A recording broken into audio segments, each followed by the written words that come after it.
Dulu ada seorang anak muda yang sering sholat subuh berjamaah. Anak muda ini setiap subuh berangkat ke masjid. Berangkat ke mushola Al-Qamar setiap subuh.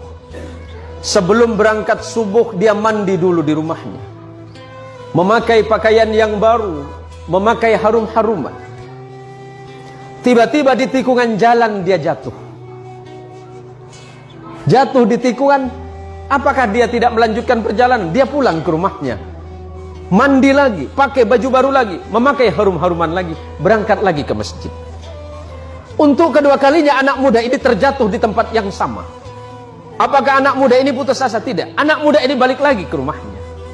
Dia berganti pakaian baru, mandi, berpakaian baru, dan pakai harum-haruman lagi. Dan ketiga kalinya dia berada di tikungan jalan di tempat dia jatuh semula dari pertama dan kedua kali. Tiba-tiba ada orang tua yang sedang memegang lampu. Orang tua ini bertanya kepada anak muda ini, "Wahai anak muda, kamu mau kemana?" "Saya mau ke masjid, Pak. Saya mau sholat subuh."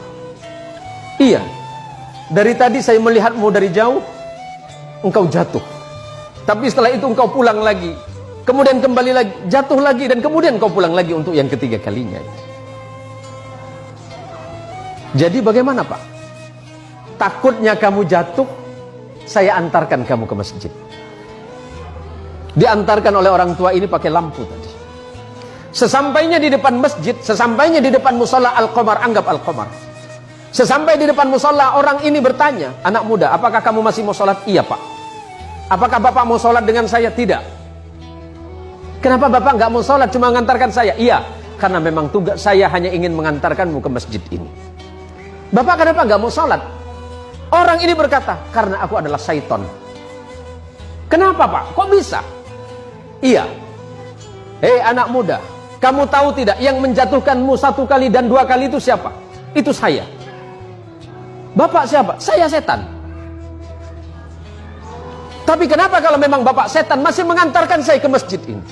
Apa jawaban setan? "Nak muda, ketika engkau tadi berangkat dari rumahmu dan aku jatuhkan di tikungan itu dengan harapan agar engkau tidak datang ke masjid, agar engkau tidak sholat berjamaah.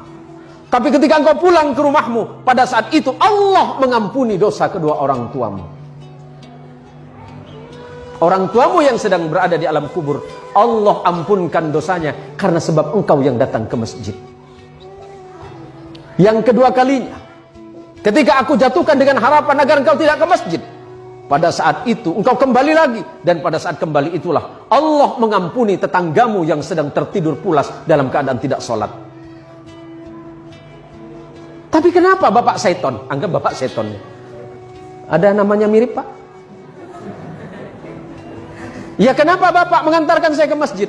Kalau seandainya aku menjatuhkanmu ketiga kalinya dan tidak mengantarkanmu ke masjid, maka niscaya orang satu kampungmu itu diampuni dosanya oleh Allah karena sebab perbuatanmu."